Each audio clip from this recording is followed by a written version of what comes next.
Typical जो अगर मान लिया कि चेस्ट पेन होता है, टिपिकल जो हार्ट अटैक वाला पेन होता है, जो हार्ट के सीने में बड़े भाग में होता है और कभी बाएं तरफ रेडिएट करता है, जाम में रेडिएट कर सकता है, कभी दाहिने साइड में भी।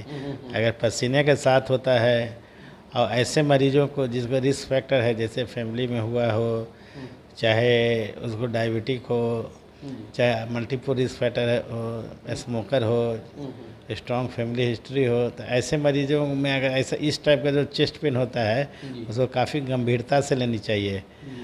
अगर उसको डॉक्टर के पास पहुंचने में अगर देर हो रहा है और सिम्टम एकदम मिमिक कर रहा है, लग रहा है कि हार्ट अटैक का ही सिम्टम है पसीने के साथ, तो ऐसी अवस्था में डिस्प्रिन की गोली, क्लोपिडोग्रिल की गोली साथ में घर में रहना चाहिए। अगर उस समय अगर है तो तुरंत खा लेना चाहिए। नमस्कार, दीपायन न्यूज़ के पीटीएन हेल्थ में आपका बहुत बहुत स्वागत है। अभी हम आए हुए हैं कंकड़बाग में हृदय रोग विशेषज्ञ डॉक्टर बीबी भारती के पास। सर, आपका बहुत बहुत स्वागत है हमारे चैनल में।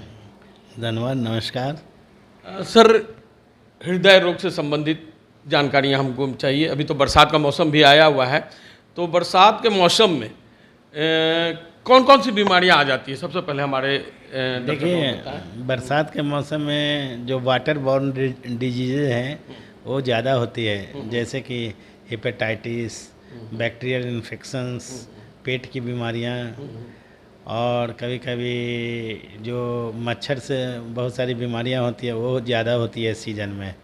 तब बुखार का सीज़न रहता है, खांसी सर्दी का सीज़न ज़्यादा रहता है इस बरसात के मौसम में। इन्फेक्टिव डिजीज़ों का मौसम ज़्यादा होता है। खासकर अगर हार्ट का मरीज हो तो अगर ये सब बीमारियां उसे पकड़ ले तो खतरा बढ़ जाता है। जी।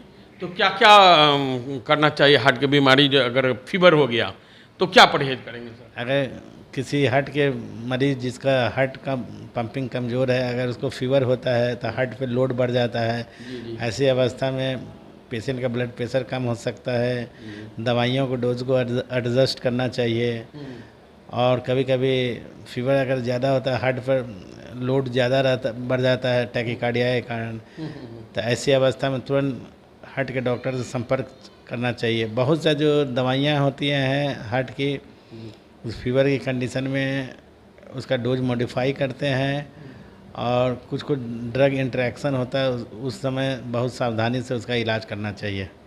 सर, ये बरसात का मौसम में जल जमाव की समस्या काफ़ी ज़्यादा हो जाती है। अब तो पूरे देश में देखा जा रहा है कि हर जगह जल जमा हो जा रहा है। तो अगर इस दरमियान में हार्ट से संबंधित कोई बीमारी हो जा रही है, मतलब लग रहा है कि चेस्ट में पेन है, तो प्राथमिक उपचार वो क्या करें और कैसे करेंगे? अरे वो तो टिपिकल जो अगर मान लिया कि चेस्ट पेन होता है, टिपिकल जो हार्ट अटैक वाला पेन होता है, जो हार्ट के सीने में बड़े भाग में होता है और कभी बाएं तरफ रेडिएट करता है, जाम में रेडिएट कर सकता है, कभी दाहिने साइड में भी।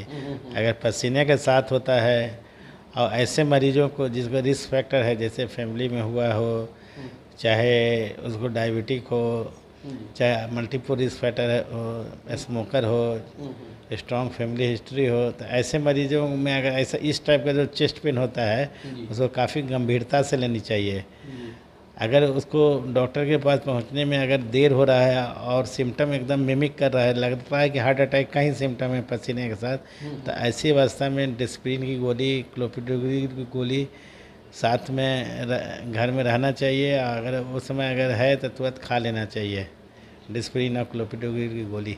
तो ये दवाई जो है आम इंसान को भी घर पे रखना चाहिए? हाँ, ज़रूर से ज़रूर रखना चाहिए। कभी कभी क्या होता है कि जो पहला घंटा सबसे महत्वपूर्ण होता है हार्ट अटैक का। कभी कभी क्या होता है कि अचानक हार्ट अटैक हुआ, इस्कीमिया हुआ, ब्लॉकेज हुआ, मौका भी नहीं मिला, सडन कार्डियक डेथ हो जाता है VT-BF के कारण। ऐसा देखा गया है कि चेस्ट पेन के पहले घंटा में 50% डेथ, जो सडन कार्डियक डेथ होता है हार्ट अटैक के बाद, वो पहले घंटा में होता है। इसलिए सबसे महत्वपूर्ण है, एवरी मिनट्स काउंट्स होता है, एवरी सेकेंड काउंट होता है। अगर इस टाइप का चेस्ट पेन है उसको नज़रअंदाज नहीं करना चाहिए। यानी कि अगर चेस्ट में आपको अगर दर्द हो रहा है और पसीना आ रहा है या थकान महसूस हो रही है, तो डिस्प्रिन की गोली, सर ने बताया कि डिस्प्रिन की गोली जरूर लें। खाएं, कितनी मात्रा में खाना चाहिए सर? ऐसे 375, 325 जो भी उपलब्ध हो, कम से कम 300 प्लस में ही, 300 मिलीग्राम प्लस में ही लेना चाहिए, चबा कर खाना चाहिए। और क्लोपिडोग्रिल जो 75 मिलीग्राम की गोली है उसको भी चबा के खाना चाहिए।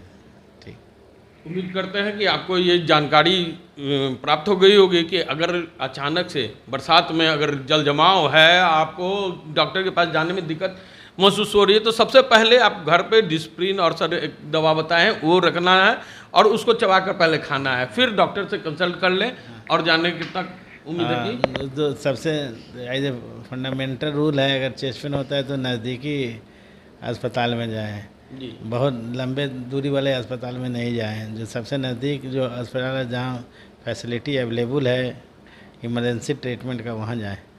उसके बाद वहाँ पर प्राइमरी ट्रीटमेंट लें, अगर तब आपको कहीं जाना है तो जाएं। जी जी, ये आपको जानकारी प्राप्त हुई होगी। अगर सर ये हार्ट पेशेंट है, बरसात के समय में अगर उनको दस्त होने लग रहा है, तब फिर क्या करेंगे? एक्चुअली अभी तो काफ़ी जो है दस्त होता है, करें कि दस्त होने लगे, तो अभी तो जो भी बैक्टीरिया है, फूड पॉइजनिंग भी बहुत है। अगर पानी में के कारण बहुत सारी बीमारियां होती हैं। अगर फूड पॉइजनिंग जैसे कि आप बहुत सारी चीज़ देर तक रख दिए तो उसमें बैक्टीरियल ग्रोथ बहुत ज़्यादा हो जाता है, सामान जो भी खाने पीने का सामान है, फंगस भी लगता है। तो बहुत सारे फैक्टर्स हैं, टॉक्सिन रिलीज करता है बहुत सा बैक्टीरिया, बहुत तो ये सब चीज़ है जो आपको लूज मोशन कराता है। किस कारण से लूज मोशन हो रहा है वो तो डॉक्टर ही डिसाइड करेगा। उसके लिए तो ज़रूर कंसल्ट करना चाहिए कि ये इन्फेक्टिव है कि नॉन इन्फेक्टिव है या वायरल है, किस टाइप का है। सर ये तो बताए दस्त के बारे में कि अगर दस्त होता है तो ज़रूर मतलब डॉक्टर से कंसल्ट करना चाहिए। उसके बाद सर डॉक्टर साहब ही बताएंगे कि किस तरह का ये बीमारी। तो सर हार्ट अटैक जो होता है मेन कारण क्या हो जाता है? हार्ट अटैक जिसको आप बोलते हैं, जो एक आम भाषा में है, उसमें कॉर्नरी आर्टरी होती है जिसको धमनी बोलते हैं, उसमें अचानक ब्लॉकेज हो जाती है। जी वहाँ खून का थक्का जमा हो जाता है रप्चर होने के कारण प्लाक को। जी जी तो वो खून का थक्का अगर तुरंत, अगर जो नली में नॉर्मल फ्लो हो रहा था उसमें अगर एकदम फ्लो बंद हो जाए, 100% ब्लॉक हो जाए, जी जी तो ये अवस्था हो सकती है। इसी को हार्ट अटैक बोलते हैं। ये बहुत खतरनाक अवस्था है। उसमें जल्दी जल्दी खून सुचारू रूप से चलना स्टार्ट करना होना चाहिए, नहीं तो जितना देर होगा उसमें मसल का डैमेज, उसके एरिथमिया के चांसेस, हाइपोटेंशन होने का चांसेस ये सब होता है। इसलिए आई जरूरी है जो उसको हम सब वहाँ पे जो खून का थक्का है उस पर इलाज फोकस करते हैं, उसी से रिलेटेड ट्रीटमेंट करते हैं हार्ट अटैक में। हार्ट अटैक के बचाव के क्या क्या है? हार्ट अटैक के जो बहुत ज़्यादा संख्या में, खासकर भारत में, बिहार में, सारे स्टेट में बहुत तेज़ी से फैल रहा है, माने तेज़ी से बढ़ रहा है। इसका एकमात्र कारण है नए रिस्क फैक्टर जुड़ते जा रहे हैं, जैसे नए डायबिटिक्स होते रह रहे हैं, नए हाइपरटेंसिव में वो अपना सारा चीज़ कंट्रोल कर नहीं पा रहे हैं सही तरीके से। सही तरीके से अपना जो रिस्क फैक्टर है, डायबिटीज़, हाइपरटेंशन, स्मोकिंग जो रूटीन है, हाइपरलिपिडीमिया, कोलेस्ट्रॉल का लेवल, फैमिली हिस्ट्री, नए जो रिस्क फैक्टर अभी जो आ रहे हैं, उसमें वातावरण में पॉल्यूशन जो है वो एक बड़ा फैक्टर उभर के आ रहा है। खाने पीने चीज़ के मिलावट में जो टॉक्सिन यूज हो रहे हैं, खाने पीने में जितने भी पेस्टिसाइड हो रहे हैं, उसका इफेक्ट आ रहा है। इसके अलावा स्ट्रेस फैक्टर एक बड़ा रूप में उभर के आ रहा है। इसके अलावा सीडेंट्री लाइफ स्टाइल, ये सब जो नए रिस्क फैक्टर हैं ये सब इम्पॉर्टेंट है।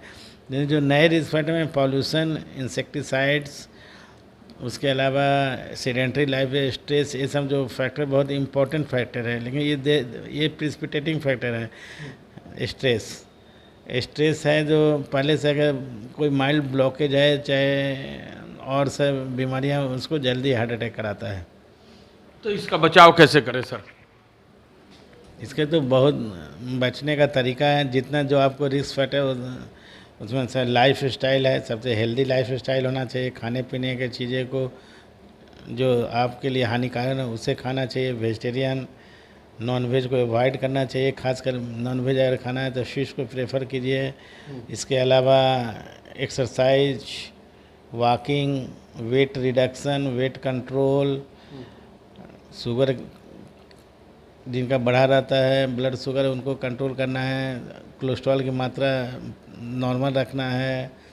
उसके अलावा अगर किसी प्रकार से वो खैनी खा रहे हैं, निकोटीन लेना है और किसी प्रकार के वो सेवन कर रहे हैं, उसको नहीं करना है। जो अल्कोहल भी अगर ले रहे हैं ज़्यादा मात्रा में, उनको अवॉइड करना है और एक्टिव रहना है लाइफ में, सेडेंटरी लाइफ स्टाइल नहीं रखना है।